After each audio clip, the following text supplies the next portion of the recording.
If you took our entire solar system, the sun, every planet, and all the empty space between them, and dropped it into this single object, it would simply vanish. Not destroyed in a dramatic explosion, just swallowed, gone, without so much as a ripple. This is TON 618, and by every measurement we have, it is the largest black hole humanity has ever found. A monster so vast that by the rules of how the universe usually works, it should barely be possible. It holds the crushed mass of roughly 66 billion suns in a single point of darkness so deep that not even light can climb back out. Tonight, we lift the veil on the king of the black holes, but to understand just how impossible TON 618 truly is, we can't start with the monster. We have to build up to it, one step at a time. So let's begin at home. Picture our sun, a ball of fire so wide that more than 1 million Earths could fit inside it. To us, it is enormous. Now let a star even bigger than the sun die, and collapse, and form a black hole. That kind of black hole, a stellar black hole, might be only a few kilometers across, small, almost modest.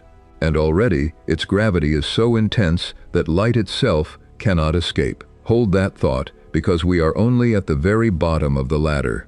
Now travel to the center of our own galaxy, the Milky Way. Waiting there, in the dark, is a giant of a completely different scale. A supermassive black hole called Sagittarius A star. It does not hold the mass of one dead star, it holds the mass of more than 4 million suns. Every star you have ever seen with your eyes. Our entire spiral galaxy of hundreds of billions of stars quietly orbits around it. And yet, on the scale of what is out there, even this 4 million sun giant is small. Because far beyond our galaxy, at the hearts of others, sit black holes that make Sagittarius A star look like a pebble. In the galaxy M87, there is a black hole of several billion solar masses.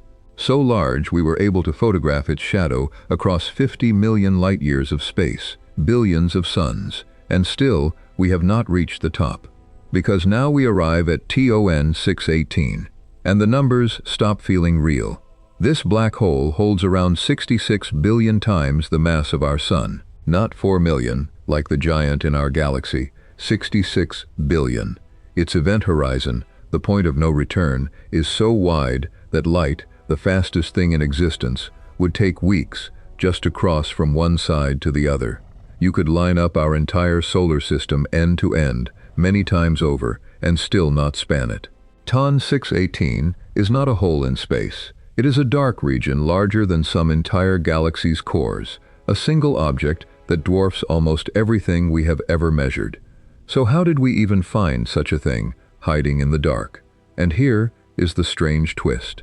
We did not find TON 618 by seeing the black hole itself. We found it by seeing its light. Because before matter falls into a giant black hole, it swirls around it in a superheated disk, dragged and crushed and heated to millions of degrees, blazing across the universe as one of the brightest objects that exists. We call these beacons quasars, and TON 618 is one of the most luminous quasars ever seen. It shines from more than 10 billion light-years away, so far that its light has been traveling toward us since before our Earth, our Sun, and our solar system even existed. The monster announced itself, not with darkness, but with a scream of light older than the world beneath your feet, which raises the question that unsettles astronomers the most. How? How does something grow this large? A black hole grows by feeding, but there may not have been enough time in the young universe for one to eat its way up to 66 billion suns, one meal at a time. So something else must have happened. Perhaps enormous clouds of gas collapsed directly into massive black holes at the dawn of the cosmos. Perhaps countless black holes merged, again and again, in the crowded chaos of the early universe. The truth is, we are still not certain how the largest black holes were born. TON 618 exists. We simply cannot fully explain how. And now, remember that everything we see of TON 618 is more than 10 billion years old.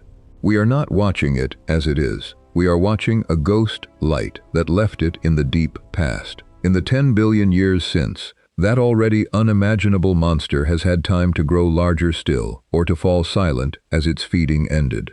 The real TON 618, out there right now, is a mystery we may never be able to witness. We can only see the echo it sent us, long, long ago. This is what a black hole like TON 618 truly is. Not just a dead star, not just a drain in space. It is a reminder that the universe builds things on a scale that human minds were never designed to hold. Something out there is so massive that our entire solar system is, to it, less than a grain of sand, and it has been sitting quietly in the dark for longer than our planet has existed. We like to imagine we understand the cosmos, and then the cosmos shows us something like this, and gently reminds us how small, how young, and how new to all of this we really are. Some veils, the universe lifts slowly, and behind this one waits a monster so large that even our best theories struggle to explain it. We have measured TON 618. We have not yet understood it. If you want to keep lifting these veils with us, stay a little longer, because next we ask an even stranger question. Not how big a black hole can grow, but what happens at the very end, when a black hole finally begins to die. Until then, keep looking up. The dark is far larger than it looks.